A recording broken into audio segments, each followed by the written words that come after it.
자, 이제 우리 339페이지 아래에 주사업장 총괄납부 제도하고 다음 페이지 넘기시면 사업자 단위 과세 제도라는 게 있는데 이거에 대해서 좀 보도록 할게요.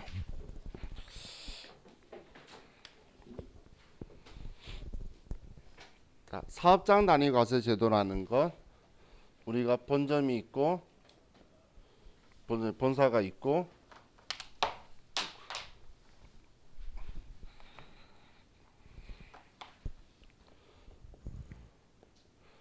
공장이 있고 직매장이 있으면 각 개별로의 사업장별로 각각 생각을 해서 원칙적으로는 각자 사업자 등록증을 신청하고 각각 부가가치세 신고하고 납부하는 게 원칙이라는 거예요. 자, 그런데 우리가 봤을 때 공장의 입장에서는 일반적으로 물건 사오기만 하죠. 그럼 매입만 있을 거라는 거예요. 그리고 직매장의 경우에는 공장에서 물건 가지고 와서 팔기만 하겠죠. 그럼 매출만 있고, 그럼 매출세액만 있고, 매입세액만 있고.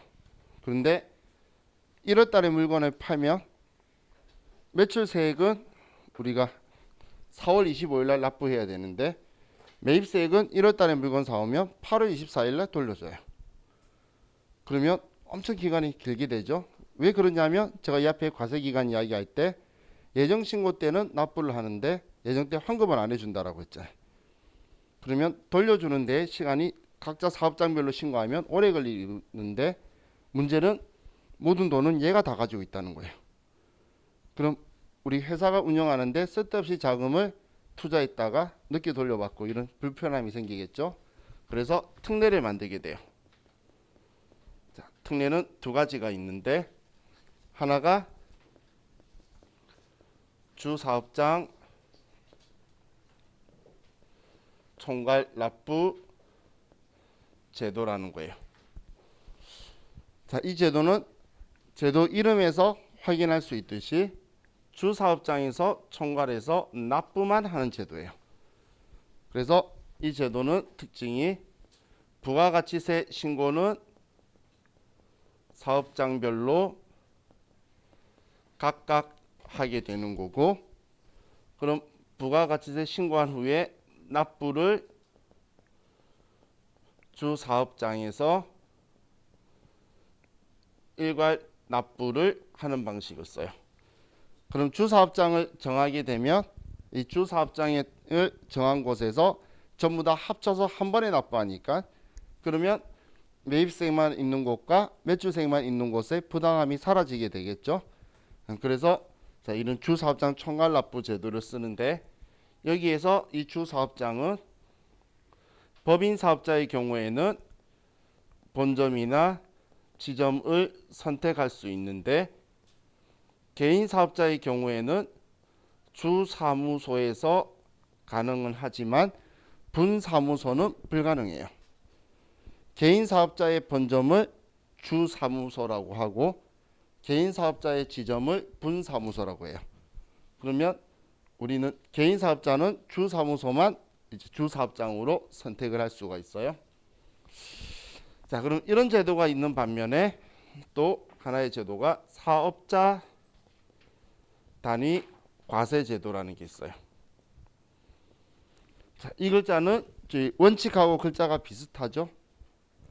원칙은 사업장 단위고 지금 제가 특례라고 쓴 두 번째는 사업자 단위죠. 그럼 사업자 단위라는 건 사업자 등록번호는 우리 사업장별로 잡혀 있을 건데 법인 등록번호는 하나인 회사들 많죠. 그러면 얘네들을 하나의 사업자로 해서 1사업자로 보겠다는 거예요. 얘네들을 전부 다 합쳐서 1사업자로 봐서 그럼 하나의 사업자로 보기 때문에 사업자 단위 과세제도의 제일 중요한 특징은 사업자 등록번호를 전부 다 일치시켜 버릴 거예요. 전부 다 일치시켜 버릴 거예요. 그럼 모든 사업장을 사업자 등록번호를 통일시켜 버리면 얘네들 구분을 해야 되겠죠. 그래서 우리 실무적으로는 사업장별로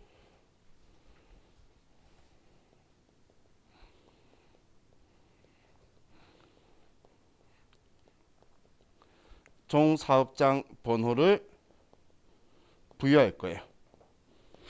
뭐 예를 들어 그 신세계 백화점 같은 경우에는 우리 종사업장 번호 1번이 우리 소홍동에 있는 본점이고, 우리 앞에 있는 이 강남 고속터미널 있는 데는 종사업장 번호가 5번이고, 이런 식으로 이제 사업장별로 종사업장 번호를 두고 사업자 등록번호를 일치시켜 버리는 거예요. 그러면 부가가치세 신고는 사업자 등록번호 단위로 하기 때문에 다 같은 사업자 등록번호죠. 그럼 전부 다 합쳐지기 때문에 부가가치세 신고와 납부를 모두 다 주사업장에서 일괄 처리를 하는 방식이에요. 주사업장에서. 자, 그럼 이 주사업장 총괄납부 제도는 사업자 단위 과세 제도는 주사업장을 법인은 본점만 되고 개인은 주사무소만 돼요. 그럼 차이가 있는 게 얘만 차이가 있죠. 지점이 된다 안 된다.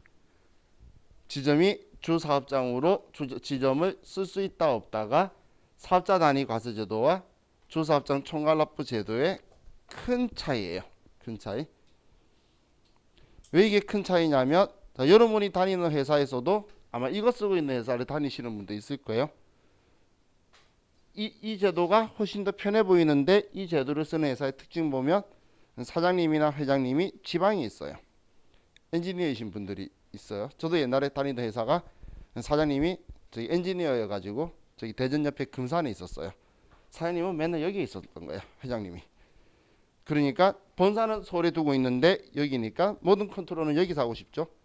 그러면 지금 주 사업장을 사업자 단위 과세 제도는 무조건 본점만 할 수 있기 때문에, 그래서 우리 지점의 주 사업장으로 선택할 수 있는 게 주 사업장 총괄납부 제도라서 여기에 둬서 하루가 멀다 맨날 금산 내려갔다 올라왔어요.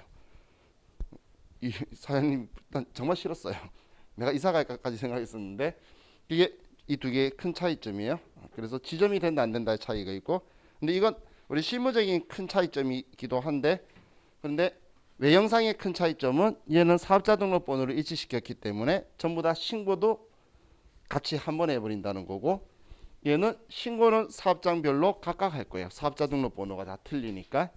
그래서 얘 두 개가 둘 다 그래도 사업자의 부가가치세에 부당하게 부담해서 시간적 그 기간 때문에 손해 보는 걸 완화시켜 주기 위해서 만든 그런 제도다라고 보시면 돼요. 자, 이게 우리 특례의 두 개를 설명을 드렸어요. 자, 이거 개인도 된다라고 했죠. 여러분들이 나중에 개인 사업자 형태로 할 때, 자, 개인 사업자 할 때 처음에는 간이가세자로 시작하는 거예요. 친구하고 동업하는 게 아닌 이상은.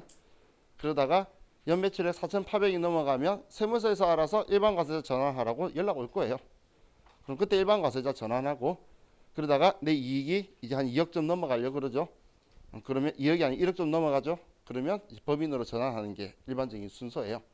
그럼 내가 장사가 잘 돼서 한 개 더 차리게 되죠. 그럼 같은 동네에 안 차릴 거잖아요. 그러면 개인도 신청 가능한데, 얘는 과거 옛날에 신청 제도로 만들어져서 신청이라고 말하지만 이 두 제도는 승인을 득하지 않아요. 승인이 필요 없어요. 그냥 체크만 하면 돼요. 신규인 사업장에서는 사업자 등록증 신청할 때 체크만 하면 되고, 자, 우리 상식겸 보시면 신청이라는 말하고 신고라는 말하고 두 의미의 차이는, 신청은 승인을 득해야지 효력이 발행하는 거고, 신고는 승인을 득할 필요 없이 고지만 하면 끝나는 거예요.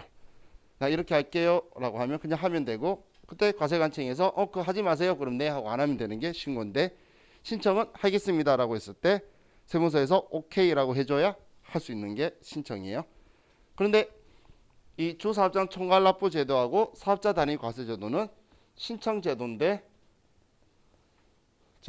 승인이 필요 없어요. 그 이유가 처음 만들어질 때는 승인이 필요했었는데 지금 현재는 그 제도만 옛날만큼 시스템이 안 좋지도 않고, 여러분들이 지금 스마트에이든 아니면 지금 우리 K랩 프로그램이든 전부 다 ERP 프로그램의 일부 모듈을 빼서 쓰는 거라서 지금 현재는 신청 제도지만 승인 필요 없이 체크만 하면 돼요. 그럼 지금 일반적으로 쓰고 있는 그 사업장 단위 과세 제도를 쓰는 회사가 적용받으려면 과세기간 개시일 20일 전에만 저거 적용하겠다라고 신고하면 바로 적용이 되는 방식이에요. 그래서 저는 이런 시험에서 일부러 표현할 때 주사업장 총괄납부 제도는 신청 제도이므로 승인을 득하여야지만 효력을 발행할 수 있다라고 하면 틀린 거예요. 얘는 지금 현재는 필요가 없어요.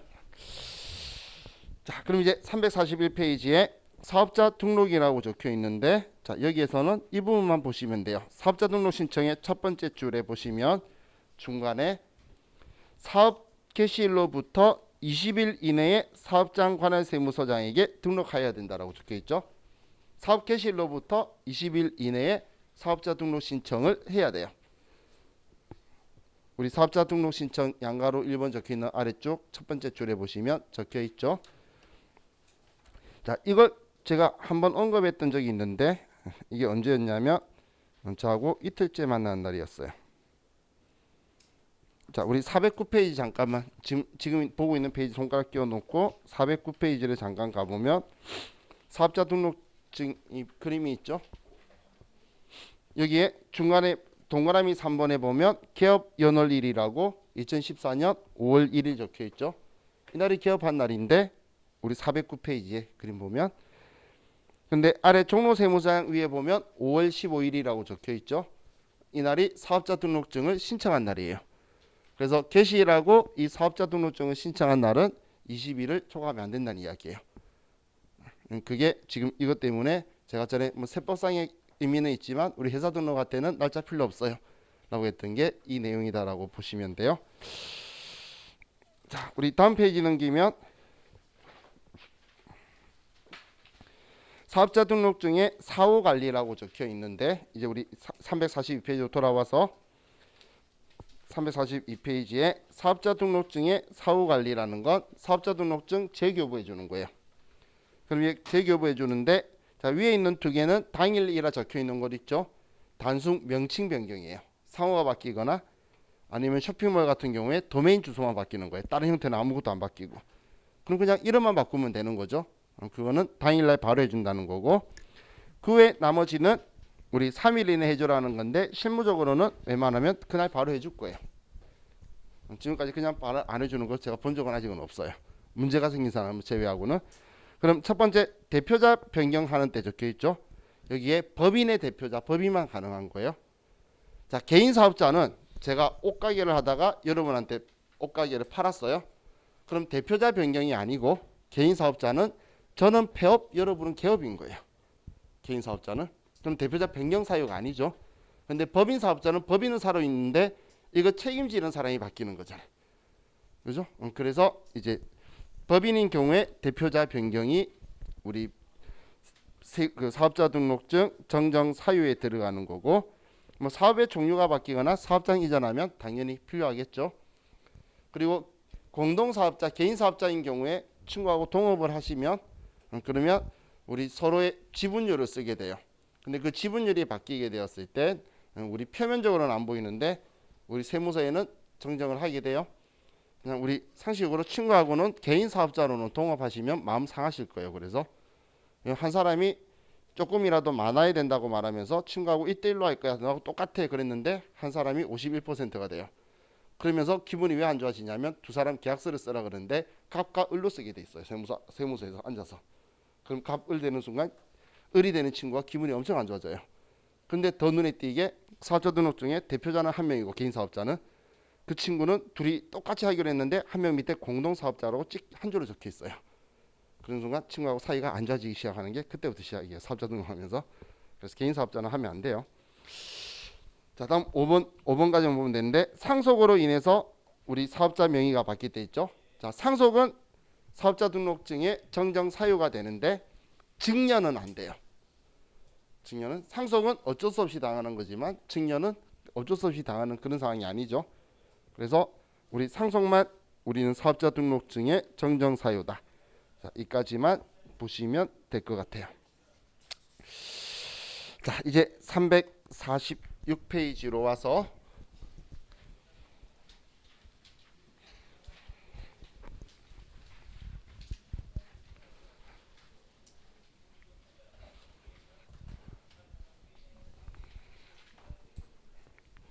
자, 과세 거래를 보도록 할게요.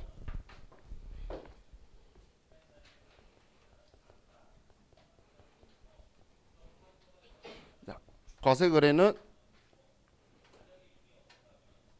재화의 공급, 용역의 공급, 재화의 수입, 이렇게 세 가지가 있어요. 세 가지가. 자, 재화의 공급이라는 건 재산적 가치가 있는 유체물, 무체물을 공급하는 거고, 용역의 공급은 장소나 기술이나 서비스를 제공하는 거예요. 여러분들 미용실 가서 머리하고 나오는 거, 물건 사가지고 오는 거 아니죠? 그리고 혹은 휴대폰 고장 나서 휴대폰 고치러 가면 우리 휴대폰 고치는 기술 제공하는 거잖아. 혹은 숙박업소 호텔이나 펜션 이용하는 거, 이런 것들이 용역의 공급이에요. 그리고 재화의 수입, 우리 물건 수입하는 경우 있죠. 이렇게 세 가지를 우리는 과세 거래인데, 이 과세 거래는 내가 물건 팔았다 샀다가 아니고 우리가 거래하는 금액에 부가가치세가 있으면 과세 거래인 거예요. 오늘 점심 식사하신 분 있으시면 전부 다 과세 거래를 하고 온 거예요. 왜냐하면 여러분 밥값에는 부가가치가 다 들어가 있을 거예요. 왜냐하면 음식점은 재산적 가치가 있는 걸 판 게 아니고 음식을 조리하는 기술을 제공한 거라서 용역의 공급이에요. 그럼 용역의 공급인 이 과세 거래를 여러분들은 오늘 식사 한 끼라도 하셨으면, 식당에서 하셨으면 과세 거래를 하신 거예요. 자, 이게 우리 과세 거래인 거예요. 자, 그럼 이 과세 거래에서 첫 번째 재화의 공급을 보면,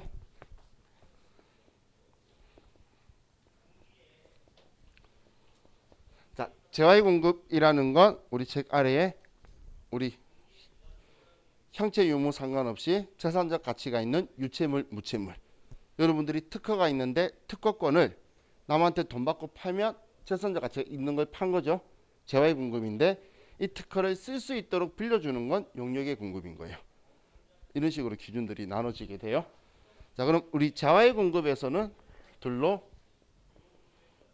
실질적 공급과 간주 공급으로 둘로 나눠지게 돼요. 실질적 공급과 간주 공급으로 둘로 나눠지게 돼요. 자, 우리 347페이지에 실질적 공급을 설명을 드리는 거예요. 자, 실질적 공급이라는 건 정말 물건을 다른 사람한테 넘기는 게 보이는 거예요. 부가가치세법은 돈 받았다 안 받았다는 관심 없어요. 물건 넘겼으면 팔았네, 재화의 공급이에요. 바로. 그래서 매매 계약하고, 그리고 우리 가공 계약은 우리 가공해 준다고 봤을 때는 용역의 공급이 보이는 게 맞는데, 이 가공하면서 주요 자재의 전부나 일부를 우리 회사가 부담한다면 그거는 재화의 공급이 되는 거예요.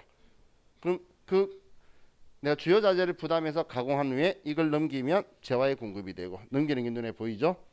그리고 교환 계약은 우리가 물건 파는 거래와 사는 거래가 두 개가 일어난 거예요. 우리 회계에서도 제가 처분과 취득이 같이 일어난다는 이런 표현을 썼는데, 교환할 때 우리 부가가치세법도 교환하면 한 사람은 팔고 또 상대방한테 판 거예요. 서로 맞 공급을 한 거예요. 그렇게 볼 거예요. 자, 그리고 뭐 현물 출자, 우리 그 주식을 발행하는데 물건으로 받는 거예요. 그 물건 준 사람은 우리한테 그 물건을 판 걸로 볼 거다. 이런 이야기예요.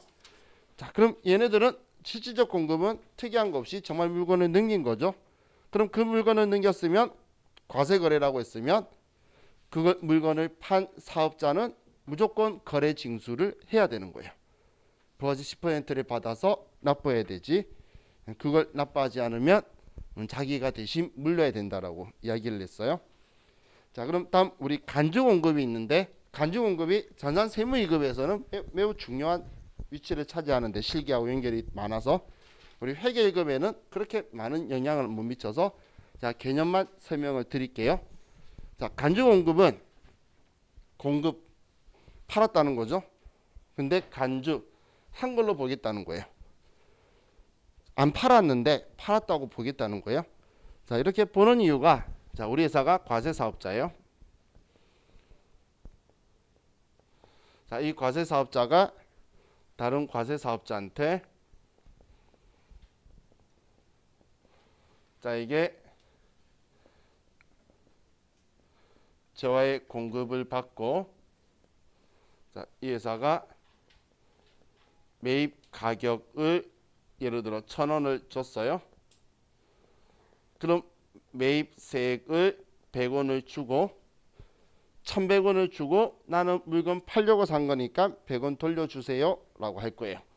자, 얘가 1기에 발생을 했는데, 자, 내가 이 물건을 아직 못 팔았어요.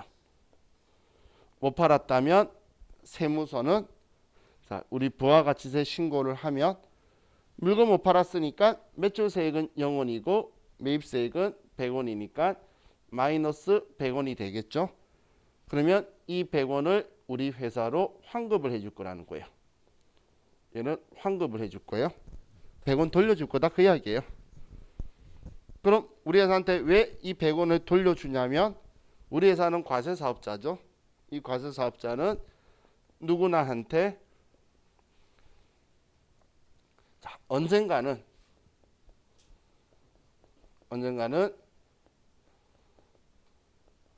재화의 공급을 하고 매출 가격 시가가 2,000원이라면 2,000원에 팔면서 매출세액 200원을 받아서, 그럼 나중에 환급 받았기 때문에 더 이상 받을 건 없겠죠. 그럼 언젠가는 팔고 200원 받고 매입세액이 없어서 이 200원을 세무서에 납부할 거라는 믿음 때문에 우리 부가가치세법은 사용되었거나 사용될, 아직 안 팔아도 매입세액 공제를 해주는 거예요. 그냥 언젠가는 200원 갖다 줄 거잖아. 그렇기 때문에 이렇게 해주는 건데, 자, 그런데 우리 회사가 만약에 이렇게 매입세액을 환급을 받았는데 이렇게 매출세액을 받아서 납부하는 일을 하지 않는다라면 부가가치세법은 매우 서운하겠죠. 그럼 너가 나중에 매출세액 가져다 줄 거라는 믿음에 100원을 돌려줬는데, 만약에 너가 써버릴 거였으면 1,100원에 사쓰고 끝내야지. 100원 돌려주세요 라고 말한 건 이거 매출세액 창출하는 사업에 쓰겠다라는 의사표현이라는 거예요. 그런데 얘가 매출세액을 안 가져다 주는 일을 하면 괘씸하죠. 그래서 부가가치세법은 회계가 아니에요. 우리 회사가 얼마에 사왔는지는 관심이 없어요. 싸게 잘 사왔는지 비싸게 잘못 샀는지는 관심이 단 1도 없고, 무조건 너가 판매한다라는 이 시가의 10%를 안 팔았지만 가지고 와 라고 하는 게 간주공급이에요. 그래서 안 팔았는데 팔았다고 하는 이유의 전제 조건이 뭐냐면 매입세액을 공제받은 거예요. 만약에 우리 회사가 그냥 1,100원에 사쓰고 100원을 안 돌려받았다면 내가 최종 소비자가 되거나 그런 거니까 뭐라고 할 말이 없겠죠.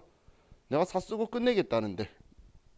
근데 내가 100원을 돌려받는다는 건 내가 쓰고 없애버릴 게 아니라는 의사표현이에요. 이걸 창출하겠다라는 의사표현인데, 이 짓을 안 했을 때에 팔아버렸다고 하는 게 간주공급이에요. 그럼 이 간주공급은 전제 조건이, 첫 번째가 매입세액 공제를 받았다는 거고, 두 번째가 시가로 팔았다는 거예요. 시가로. 자, 그럼 이 간주공급의 사례를 가지고 보면, 종류를 보면,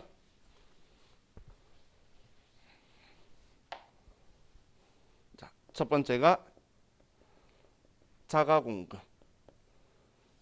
자기 자신한테 팔아버렸다는 거예요. 자가공급은. 그럼 자기 자신한테 팔았다고 말하는 사례 중에 첫 번째가 면세 사업의 전용이에요. 용도를 전환시키는 거예요. 자, 우리 과세 사업 하는 사람은 과세 사업에 물건을 쓸 거면, 우리 사업에 사용하는 물건이면 매입세액 공제를 해주는 게 맞아요. 그리고 면세 사업을 하는 경우에는 부가가치세가 없는 물건 사업을 하는 거기 때문에 이 부가가치세를 돌려주지 말라는 우리 규정이 있어요.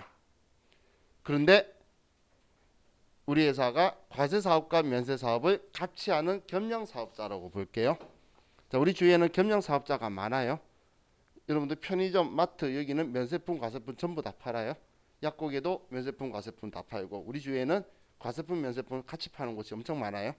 그럼 과세 사업자인데 그 사업자는 과세 사업에만 쓰면 매입세 공제 받으면 되고 면세 사업에만 쓰면 매입세 공제 받으면 안 되는 거고 두 개 동시에 같이 쓰면 과세 사업, 면세 사업 비율만큼 안분 비율 나눠 가지고 과세 사업에 쓴 만큼은 공제 받을 거예요. 그만큼 철저하게 나눌 건데 근데 우리 회사가 과세 사업에 쓸 것처럼 매입세 공제를 받아 놓고서 면세 사업으로 용도를 전환해 버린 거예요. 엄청 괘씸하겠죠. 처음부터 면세 사업에 쓸 거면 매입세 공제 받으면 안 되는 거였는데 근데 얘 매입세 공제 받았기 때문에 그럼 너가 사온 금액 말고 그걸 팔았을 때 시가로 팔아버리겠다는 거예요. 또 비영업용 소형 승용차 유지를 위해서 사용을 한 경우를 이야기하는데 비영업용이라는 말과 소형 승용차라는 말은 영업 용도의 개별 소비세 대상 차량을 우리는 비영업용 소형 승용차 구입 유지를 위해 사용한 재화예요. 자, 그럼 이제 우리 회계가 아니에요. 회계에서는 영업활동이라는 게 우리 회사를 설립한 목적대로 하는 걸 영업활동이라고 했죠. 그런데 부가가치세법에서 영업용이라는 표현은 얘는 매출세액을 창출하는 일을 영업용이라고 하는 거예요.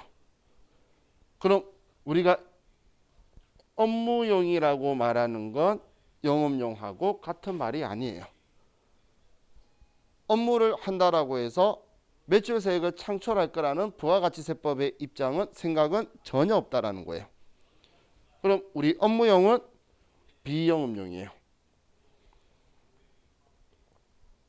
자, 이 소형승용차라는 표현은 자, 여러분들이 자동차 좋아하시는 분들은 뭐 소형차, 중중형차, 중형차, 대형차 이런 이야기 하시는데 그거는 자동차 회사가 만든 거고 세법이나 도로교통법은 자, 여러분들 그 카니발이나 이런 봉고차들 있죠. 그게 고속도로 톨게이트 지나가면 소형승용차 요금 다 내요. 중형차는 미니버스예요. 그럼 여기에 있는 소형승용차라는 건 뭐냐면 개별소비세 대상 차량을 말해요. 그럼 여러분이 아는 우리 9인승 이상 승합차 제외한 그 아래쪽은 경차를 빼고는 전부 다 개별소비세 대상이에요. 그럼 우리가 승용차를 샀어요.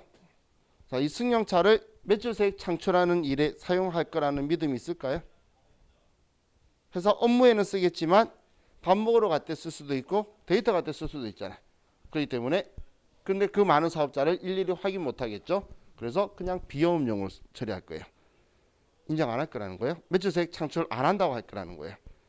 다르게 생각해 볼게요. 화물 트럭을 샀어요. 우리 회사가 공장에서 화물 트럭을 샀어. 자, 이걸 우리 다른 용도로 쓰기 위해 샀다고 생각할 수 있을까요? 밥 먹으러 갈 때, 데이트 갈 때 아니겠죠. 그래서 그 화물차는 영업용으로 봐줄 거예요. 이런 기준이다라고 보시면 돼요. 부가가치세법이 생각하는 최고의 영업용 승용차는 택시예요. 돌아다니는 자체가 매출세액을 창출하기 위해 다니는 거죠. 손님 태우면 매출세액 창출이에요. 그게 영업용이에요. 그럼 지금 업무용은 비영업용이라는 이야기예요.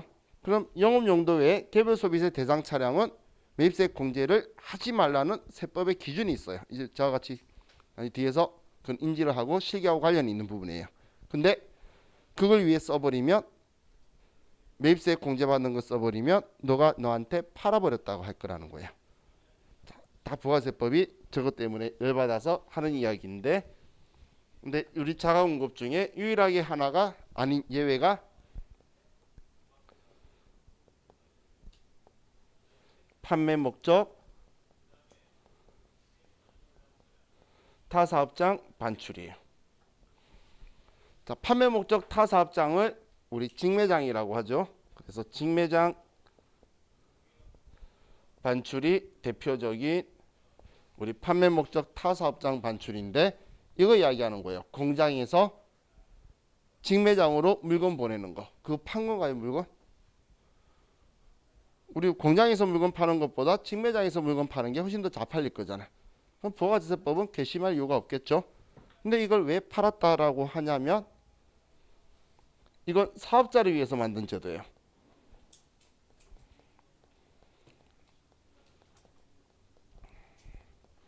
자, 이 바로 앞에 제가 이야기했던 사업장 단위 과세 제도가 원칙인데 이 사업장 단위 과세 제도를 적용받는 사업자가 우리가 부가가치세 신고에 대한 부당함이 있을 수가 있겠죠. 앞에 제가 말한 것처럼 1월 달에 산 거에 대해서 매입세 공제는 8월 24일 날 받을 수 있는데 왜냐하면 7월 25일 날 신고하면 신고일로부터 30일 이내 환급해줘요. 그래서 8월 24일 날 환급해 줄 거라는 거예요. 그런데 부가가치세 납부하는 건 4월 25일 날 해야 되니까 내달이라는 우리 자금난에 빠지게 되겠죠. 그럼 이걸 우리 특례를 제외하고 있다면 그러면 우리 사업자를 우리 원활하게 해주기 위해서 매입세 공제 유무를 불문하고 그냥 시가가 아닌 원가로 공장이 사온 금액으로 공장에서 직매장으로 판 걸로 해주겠다는 거예요. 그러면 공장 입장에서는 매출세가 매입세액이 생겨서 0이 되면 아무것도 낼 필요가 없겠죠.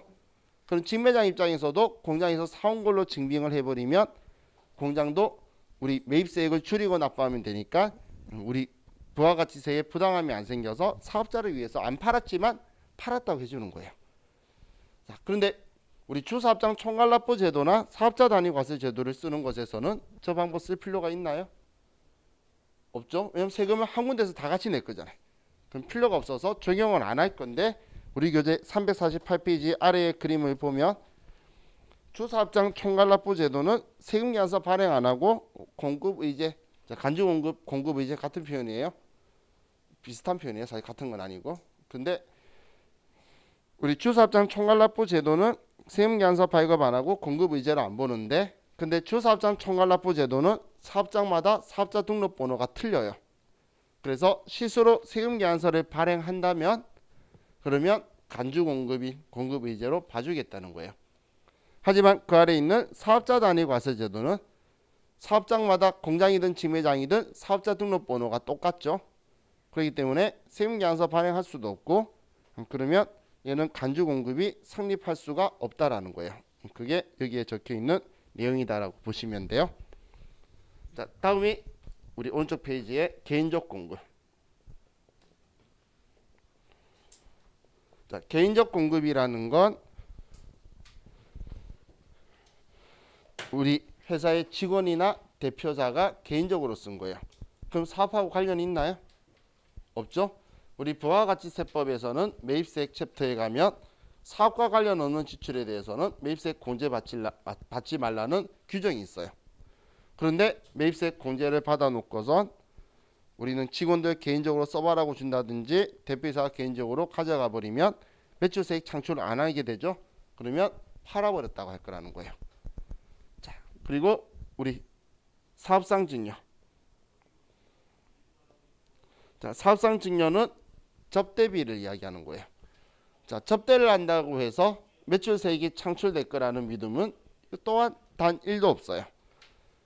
그럼 우리는 접대하면 매출세액이 창출될 거라는 생각이 없기 때문에 세법 규정에 접대와 관련된 이와 유사한 것들은 매입세액 공제받지 말라는 또 부가가치세법의 규정이 있어요. 그런데 매입세액 공제받았다는 건 접대는 아니라는 이야기죠. 그래 놓고선 얘를 사업상 증여 거래처에 줘버리면 이건 너가 팔아버렸다고 할 거라는 거예요. 그리고 마지막으로 폐업시 잔존재화.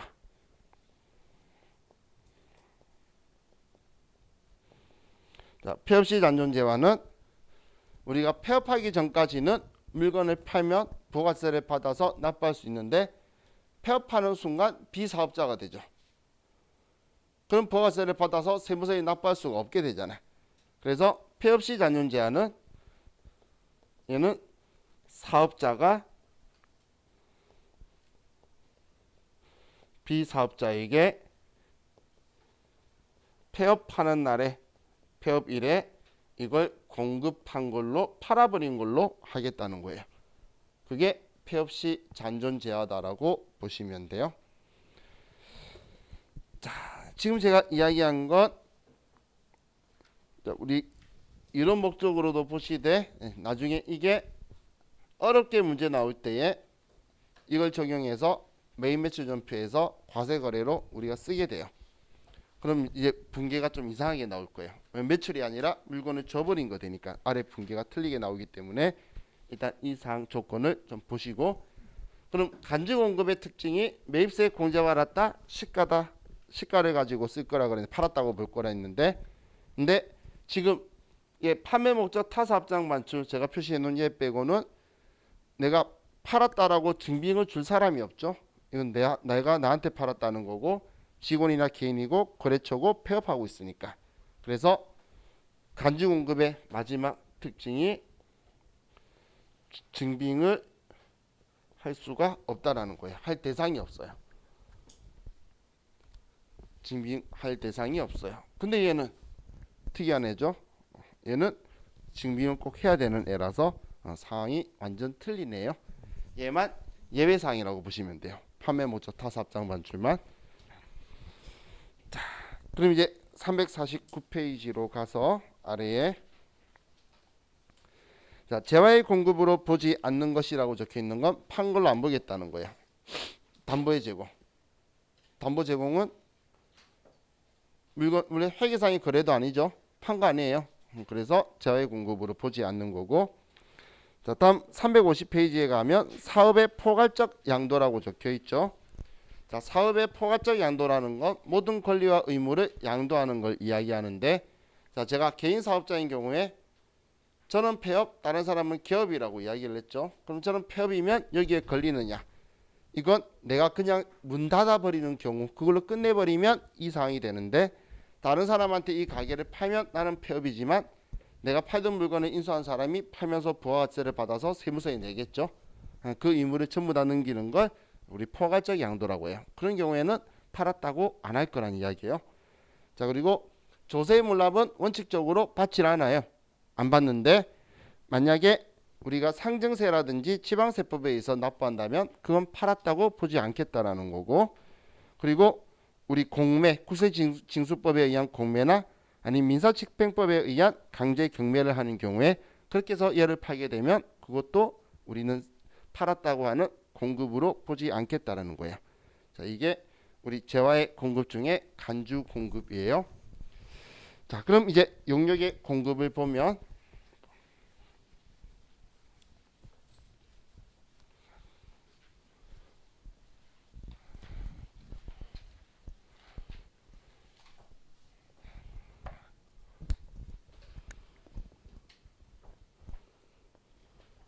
자, 용역의 공급에서는 먼저 인지하셔야 될 게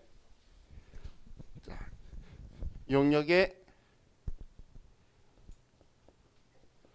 무상 공급과 용역의 간주 공급 중에 자가 공급은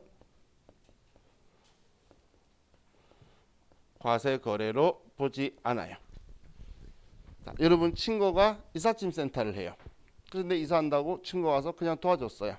이걸 우리 물건 그 용역에 공급을 했다, 과세 거래다라고 하는 건 말이 안 되겠죠. 컴퓨터 고치는 회사가 자기 회사 컴퓨터 고장 나서 자기 회사 컴퓨터 고쳤는데 그걸 자가 공급이 발생했다라는 건 말이 안 될 거잖아요. 그걸 과세 거래라고 부가가치 달라 그러면 안 되겠죠. 그래서 얘는 과세 거래가 아니라는 거예요. 그런데 예외가 우리 특수관계자의 사업용 부동산 무상 임대는 시가로 과세 거래로 볼 거예요. 특수관계자에게 대한 사업용 부동산의 무상 임대는 과세 거래로 예외사항으로 우리 무상 공급이지만 재화의 공급으로 보게 될 거예요.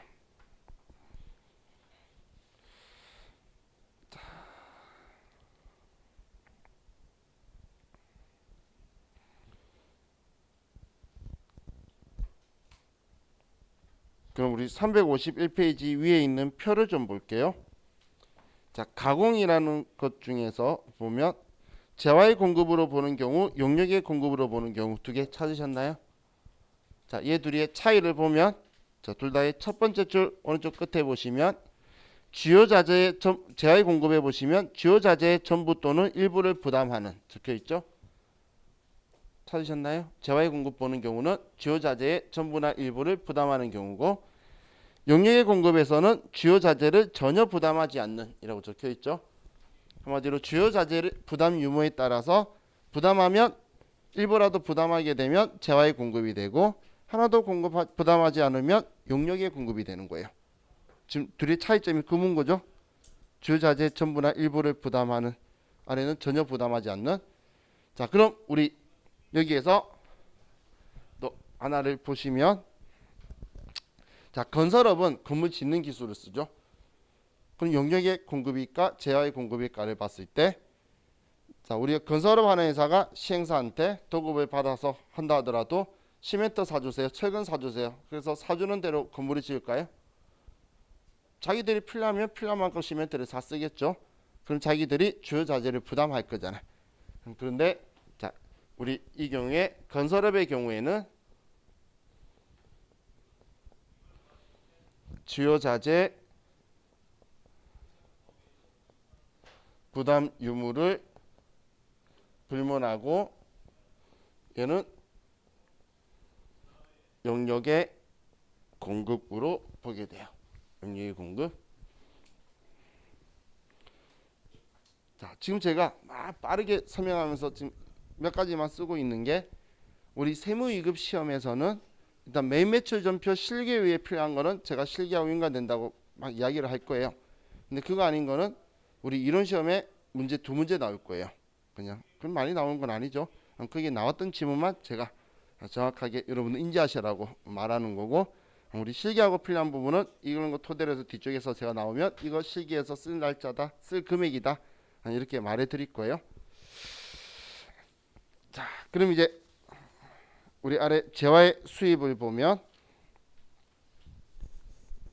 자, 용역의 공급은 이것만 기억하시면 돼요. 건설업은 주요 자재 부담 유무를 불문하고 용역의 공급이다. 그리고 우리 용역의 무상 공급과 자가 공급은 우리는 과세 거래로 보지 않는다. 그런데 그 외 나머지 용역의 간주 공급은 있는데 지금까지 단 한 번도 과세된 적은 없어요. 자, 그럼 이제 재화의 수입을 보면 자, 재화의 수입이 과세 거래가 되는 건 자, 우리 외국이 있어요. 외국에 우리 회사가 물건 사기 위해서 외국으로 돈을 주면 외국에서 우리 회사로 물건을 보내야 되는데 우리 회사를 안 보내고 세관이라는 곳으로 물건을 보낼 거예요. 그럼 세관은 관세를 받는 곳인데 원래 근데 관세만 받는 게 아니라 관세한테 기생처럼 붙어있는 개별소비세나 주세나 교육세나 농어촌특별세나 교통에너지 환경세 이런 각종 세금을 다 받아요. 그럼 부가가치세는 그 세금들을 다 합친 거에 10%를 우리 세관장이 달라고 할 거예요. 그럼 우리 회사는 세관장한테 부가가치세를 주게 돼요. 주고 물건 찾아와야 돼요. 그럼 부가가치세를 주면 그때 이제 세관장이 나한테 물건을 내줄 건데 중요한 건 우리 회사는 과세사업자예요. 내가 쓰려고 산 게 아니고 팔려고 이 물건을 사온 거예요. 그럼 이 사업자의 형태에서 부가가치세를 부담할 필요가 있나요? 없죠? 그럼 어떻게 해야 돼? 지금까지 내가 사왔는데 부담할 필요가 없으면 상대방한테 뭐 달라고 한다라고 했죠? 내가 부가가치세 줬다는 증빙을 세금 계산서를 달라고 할 거라 그랬잖아요. 그래서 얘한테도 너 부가세 줄 테니까 물건 줘. 대신 내가 부가세를 너한테 줬다는 증빙을 다오라고 해서 이 세관장이 나한테 부가세를 받았다는 증빙으로 수입 세금 계산서를 발행해 줄 거예요. 그럼 우리 회사는 이 수입 세금 계산서에 의해서 확인되는 매입세액을 공제받을 거예요. 일반 회사는 그냥 세금계산서 발행해 줄 건데 세관장은 이 부가가치세의 10배로 세금계산서를 가상으로 만들어서 나한테 줄 거라는 거예요. 자, 그래서 이 수입세금계산서는 자, 우리 실기할 때 수입세금계산서 받았대. 그럼 수입이구나 생각할 수 있겠죠. 그럼 우리가 문제를 푸는데 어디 세관, 어디 세관장 이런 말이 나오면 수입이구나 이렇게 실기에서 생각을 하시면 돼요. 자, 그럼 일반적으로는 세무서에 세금을 납부하는 자가 사업자들이 하는데 재화의 수입에서는 사업자만 세무서에 세금 내는 게 아니라 재화를 수입하는 자면 개인이라도 전부 다 납세자가 돼요. 왜냐하면 여러분들이 요즘은 세상이 달라져서 직구라는 것도 하죠. 그럼 여러분들이 세관에다가 모든 세금을 다 내고 가지고 오잖아요. 그럼 여러분이 납세자가 될 수 있는 특이한 케이스다라고 보시면 돼요. 재화의 공급이나 용역의 공급에서는 사업자만 납세자가 될 수 있는데 재화의 수입은 재화를 수입하는 자가 우리 납세자가 된다라는 거예요. 자, 다음 352페이지에 보면 부수재화의 용역이라고 적혀 있는데 자, 부수재화의 용역은 옆에다가 이렇게 적어 두세요. 주된 거래를 따른다. 부수재화에 대한 거는 주된 거래를 따른다라고 보시면 돼요. 자, 이게 무슨 이야기냐면 자, 우리 회사가 에어컨을 팔아요. 그럼 에어컨 판다는 건 에어컨 설치까지 해주죠. 그럼 에어컨 파는 거는 재화의 공급, 에어컨 설치해 주는 건 용역의 공급. 이 두 개를 분리할 거냐라는 거예요. 분리하는 건 말이 안 되겠죠. 그러면 자, 주된 거래가 뭐냐? 에어컨 설치해 주니까 에어컨이 더 몰아가는 거예요. 에어컨 파니까 설치를 더 몰아 주는 거예요. 에어컨 파는 게 메인이죠. 그럼 주된 거래가 에어컨 파는 거니까 설치비까지 전부 다 재화의 공급 보겠다는 거예요. 주된 거래에 따라서. 그럼 반대로 자동차를 수리하러 갔어요. 그럼 자동차 수리하는 건 용역의 공급이에요. 근데 자동차 수리하는데 부품이 들어가면 부품도 우리한테 가격 받고 팔겠죠. 그럼 부품 파는 거는 재화의 공급이에요. 그럼 두 개를 분리하는 게 아니라 자, 주된 거래를 보면 부품 파면서 차 수리해 준 게 아니죠. 차 수리가 주된 거래잖아요. 그러면 그 부품 가격 판 것까지 전부 다 용역의 공급으로 보겠다는 거예요. 그렇게 생각하시면 돼요. 자, 이 뒤에 면세 나와 있는 건 잘못 나온 거예요. 우리 책 저자들이 많이 재화 용역 이야기하다가 면세로 잘 세요. 이 저자도 잘못 센 거고 면세는 뒤쪽에서 보시면 돼요. 자, 나머지는 우리 특별하게 신경 안 쓰셔도 돼요. 자, 우리 이번 시간 여기까지 하고 이제 우리 좀 쉬었다가 재화의 공급 시기, 이건 시기하고 관련이 있으니까 좀 쉬었다 할게요.